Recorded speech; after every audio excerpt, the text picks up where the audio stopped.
바랍니다. 제28회 국무회의 겸 제13차 비상경제점검회의입니다. 대통령께서 개선언과 함께 모두 말씀을 하시겠습니다. 네, 제28회 국무회의를 시작하겠습니다. 의자가 왜 이렇게 낮죠?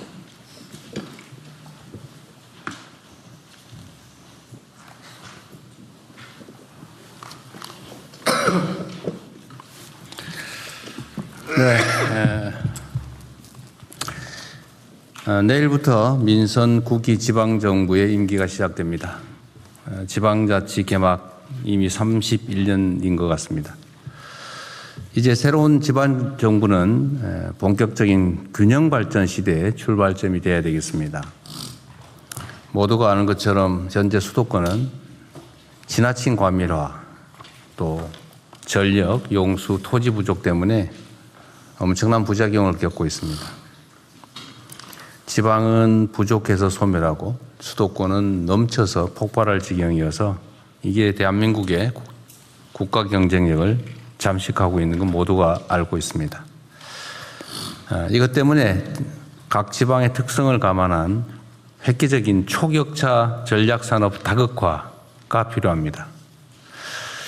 이는 수도권을 위해서도 또 대한민국 국가 전체를 위해서도 반드시 가야 할 길입니다.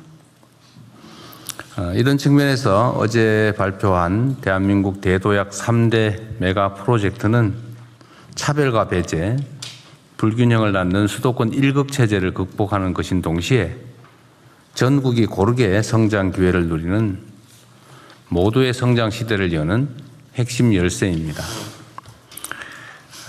무엇보다 대한민국의 더 큰 도약을 위해 담대한 결단을 내려준 기업인 여러분, 다시 한번 감사드립니다. 해외가 아닌 조국의 미래를 선택한 여러분의 결정이 틀린 결정이 되지 않도록 우리 대한민국 정부가 적극적으로 뒷받침하겠다는 약속을 다시 한번 드립니다. 정부의 각 부처는 지방정부와 긴밀한 협력을 바탕으로 이 큰 결단을 해준 기업들의 투자 활동에 조금의 어려움이 없도록 선제적이고 전폭적인 지원을 아끼지 말아 주십시오. 아울러 정치권의 대승적인 협조도 당부드립니다. 대한민국의 미래를 위해 사활을 걸고 도전에 나선 기업들의 그리고 정부의 노력에 힘을 합쳐 주시길 부탁드립니다. 이게 제가 어디서 자료를 보니까 영남 지역의 인구가 1,300만, 호남 지역의 인구가 500만 정도 이렇게 된다고 하는 것 같습니다. 해방 이후에는 호남 지역 인구가 훨씬 더 많았다고 해요. 그런데 어쨌든 다 지나간 과거의 일이긴 하지만 현실의 결과에 남아있기도 한 아픈 과거인데 영호남 차별이 있었던 건 분명한 사실입니다. 그렇다고 그걸 어거지로 교정할 수는 없었는데 마침 이 새로운 환경이 그 불균형을 조금이나마 완화할 수 있는 그런 상황이 됐습니다. 제가 말씀드린 바가 있긴 한데 호남이 배제와 차별을 통해서 그간에 많은 어려움을 겪었는데 그게 이제 전화위복의 계기가 된 측면이 있습니다.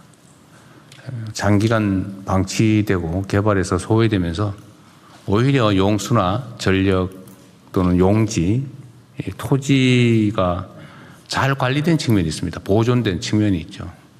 근데 지금은 첨단 산업, 그중에 특히 반도체 관련 산업은 전력과 용수가 이제 그리고 토지가 가장 중요한 요소가 됐습니다. 수도권에서는 더 이상 전력 용수를 구할 수가 없는 상태죠. 지금 계획하고 있는 것도 감당하기 어려운 상황입니다. 특단의 조치를 해야 될 상황인데 때마침 AI의 열풍 때문에 대규모 투자가 필요한 상황이 됐고 마침 또 여력이 있는 공간이 호남이었기 때문에 이런 결정에 이를 수 있었다. 라는 점을 말씀드립니다. 이걸 가지고 지역 차별 운운하는 경우도 있긴 한 것 같은데, 지금 요 사안 자체만 보면 호남 지역에 투자가 조금 많은 게 사실이긴 하죠.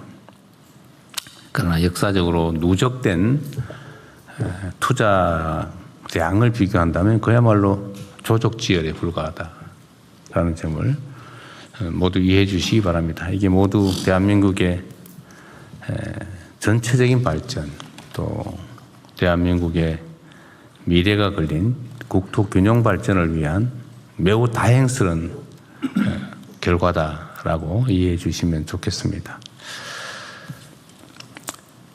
중동 전쟁 종전 상황이 우여곡절을 겪고 있긴 한데, 이런 초유의 복합 위기 속에서도 우리 대한민국은 큰 혼란 없이 슬기롭게 위기를 견뎌내고 있습니다. 물론 지금 이번에 위기 상황에서 많은 국민들께서 어려움을 겪고 계십니다. 그러나 그 어려움은 모두가 겪는 것이기도 하고, 또 그 어려움을 최소화하기 위한 우리의 노력도 약간의 효과가 있어서 더 큰 고통을 겪지 않고 잘 견뎌내고 있다, 이런 말씀을 드립니다. 다 국민 여러분의 협조 덕분입니다.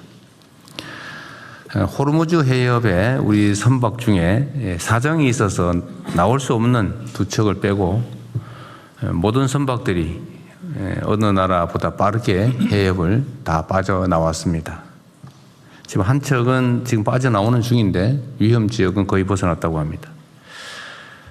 이 모두 정부를 믿고 힘을 모아주신 국민 여러분의 덕분이고, 또 해수부, 외교부, 국정원 이런 관련 부처 공무원들이 참으로 애쓴 결과입니다.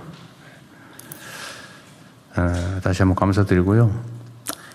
그런데 아직 위기가 끝나지 않았습니다. 이 종전이 이루어진다 해도 세계 경제가 완전히 정상화되려면 상당한 시일이 소요될 것으로 봅니다. 이제는 단기적인 대응은 물론이고 중장기 차원에서 보다 효율적이고 집중적인 위기 관리가 필요하겠습니다. 상시적이고 체계적인 대처를 위해서 앞으로는 내각을 중심으로 비상대응 체제를 더 확실히 해주시기를 부탁드립니다. 그때그때 필요한 조치들은 신속하게 추진하고, 또 에너지와 원자재 공급망의 다변화 같은 장기 과제들도 흔들림 없이 이어나가 주시기 바랍니다. 약간 소소한 문제라고 보여지긴 한데 이것도 쉬운 일은 아니어서 한 말씀 드리겠습니다. 지속 가능한 성장 동력 창출의 또 다른 기반은 실질적인 소비 능력 또는 소비 활력 제고입니다. 지난 1분기에 민간 소비가 회복 흐름을 보이기는 했는데, 이를 더욱 가속화하기 위해서는 다양한 소비 진작 대책이 추가로 더 있어야 되겠습니다. 특히 전통시장과 골목상권 경기 활성화에 효과가 큰 지역화폐 활용도를 높이는 노력이 꼭 필요합니다. 그래서 이 하나의 좀 가능한 자원이 있어서 말씀드리는 겁니다. 카드 결제, 쇼핑, 멤버십 가입 이런 것들을 하면 소위 적립되는 포인트가 있습니다. 그런데 이 포인트 중에 사용되지 않고 있는 게 많습니다. 몰랐거나 아니면 쓸 수 없는 사정이 있거나, 이래서 사용되지 않고 숨어있는 포인트가 수십조에 이른다고 해요. 이 수십조의 각종 포인트를 지역화폐로 전환하는 방안을 추진하면 좋겠습니다. 관련 부처에서 쉬고 있는, 숨어 있는 포인트를 어떻게 활용할지 적극적으로 방안을 검토해 주시기 바랍니다. 그리고 오늘은 약간 조금 특별한 날이긴 하죠. 우리 한성숙 총리 후보님 겸 장관님 고생 많이 하시죠. 큰 책임을 부담하는 그런 역할을 맡기 위해서는 또 국민들의 검증을 거쳐야 되니까요. 고생하셨습니다. 그리고 이제 조만간 특별한 사정이 없으면 총리가 교체되게 될 것 같은데 우리 김인석 총리님 그동안 고생 많으셨어요.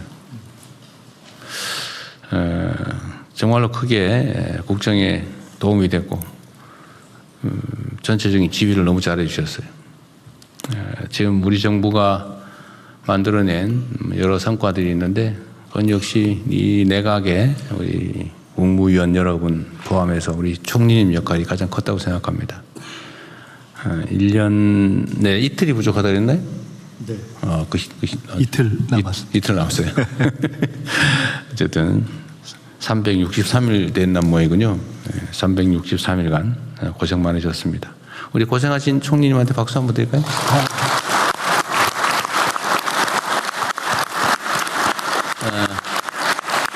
이제 사회를 다시 또 넘겨드릴